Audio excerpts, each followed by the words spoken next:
আসল ভানমারা তাবিজ। ভানমারার যে কুফরি তাবিজগুলো আছে, এগুলা বিভিন্ন রকমের তাবিজ আছে। শত্রুকে বিভিন্ন ধরনের ক্ষতি করা বিভিন্ন ধরনের তাবিজ আছে। একটা তাবিজে কিন্তু শুধু জন্ম হয় নাই, হাজার হাজার তাবিজ জন্ম হয়েছে, হাজার হাজার তাবিজ করা হয়েছে। এবং তাবিজ কিন্তু বিভিন্নভাবে আপনার জন্ম হয়েছে।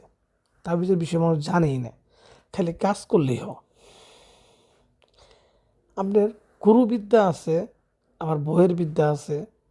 তো আপনি দেখবেন সবচেয়ে বেশি যেগুলা কাজ করে সেগুলো হচ্ছে গুরুবিদ্যা। কারণ গুরুবিদ্যাগুলো হচ্ছে পরীক্ষিত। ঠিক আছে? তো ওই রকমই একটা গুরুবিদ্যা নিয়ে আজকে আমি আলোচনা করব, যে গুরুবিদ্যাটা দিয়ে পূর্বে হাজার হাজার লোকে কাজ করছে, বান মারার কাজ করছে। এবং আমি যে গুরুবিদ্যা নিয়ে আলোচনা করতেছি, এটা একটা তাবিজ দিয়ে আপনার কয়েকটা কাজ করা যায়। যেমন পঙ্গু করা, অন্ধ করা, বোবা করা, একেবারে খতম করা, সব ধরনের কাজে আপনি এই তাবিজটা দিয়ে করতে পারবেন। কিন্তু কথা হচ্ছে, এই তাবিজটা করতে গেলে খুবই সাবধানের সাথে করতে হবে এবং সম্পূর্ণ নিয়মকানুন মেনে করতে হবে।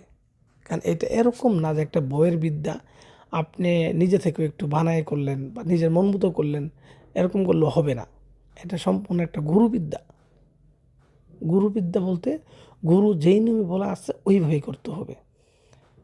তো যাই হোক, আমি আসলে কথা বাড়াবো না।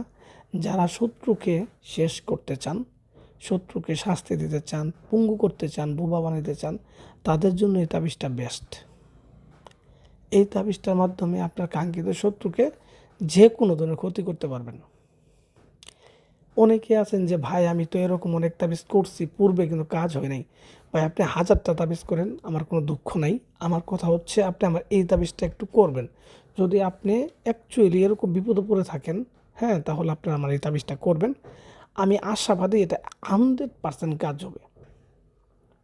আবার অনেকে আমাকে ফোন দিয়ে বলেন যে ভাই আমি তো অনেক কবিরাজ চান্দের কাছে গেছি, কাজ বাজ করছি, কাজ তো হয়নি, অযথায় টাকাগুলো নিচ্ছে নিয়ে এবং বলে যে শরীর বন্ধ, অমুক বন্ধ, জিনের সমস্যা, নানান সমস্যা। তো আমি তাদের ক্ষেত্রেই বলবো যে শুনেন ভাই, এই শরীর বন্ধ, জিনের সমস্যা, নানান সমস্যা, এগুলো বাদ দিয়ে আপনি এই তাবিজটা করেন। যদি তাবিজ সঠিক হই, তাবিজে যদি ক্ষমতা থাকে বেশি, তাহলে কোনো বন্ধ ঠন্ধ এগুলো কোনো কিচ্ছুই মানবে না, কাজ হবে 100%। এটাই হচ্ছে এক কথা। তো ভিউয়ার্স, যারা একান্তভাবে করতে চান তারা কিভাবে করবেন আমি সুন্দরভাবে বলে দিচ্ছি, সম্পূর্ণ নিয়ম বলে দিচ্ছি। আপনি মনোযোগ সহকারে আমার কথাগুলো শুনেন। দরকার হলে একবারের জায়গায় 2বার শুনেন, কিন্তু কথাগুলো সঠিকভাবে শুনেন যে কিভাবে করলে কাজটা হবে। প্রথমত তাবিজটা আপনি নিজে একটা খাতাতে বা ডায়েরিতে লিখে রাখেন। একবার না হলে 2-3বার করে লেখেন। লেখে লেখে হাতের জড়তাটা ভেঙে ফেলেন, যেন কাজের সময় আপনি লিখতে গেলে ভুল না হয়।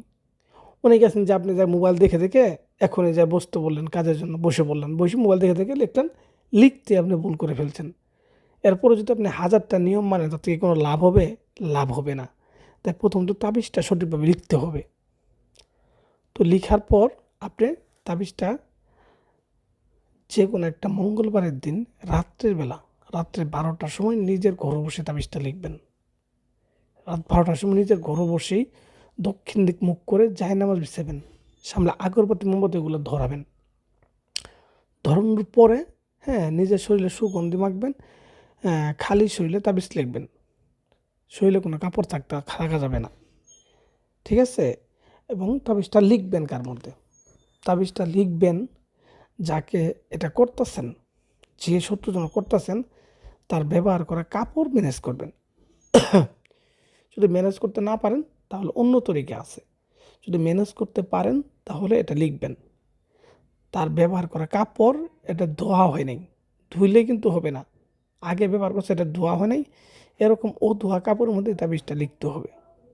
তাবিজটা লিখবেন মাসিকের রক্ত এবং বীর্য মিশ্রিত করি, এই দুটো জিনিস মিশ্রিত করি এই তাবিজটা লিখবেন। লিখার পরে নাম এবং বাবার নাম ওরা দিয়ে দেবেন সুন্দরভাবে। ঠিক আছে? দেওয়ার পরে আপনি দেওয়ার পরে তাবিজটাকে সুন্দর করে পেঁচাবেন। ঠিক আছে? পেঁচানোর পরে, হ্যাঁ, এই তাবিজটাকে ওই ওই জায়গায় বসেই চন্দন কাঠ দিয়ে আগুন জ্বালাবেন, আগুন জ্বালায় এটা পুড়ে দিবেন, ঠিক আছে?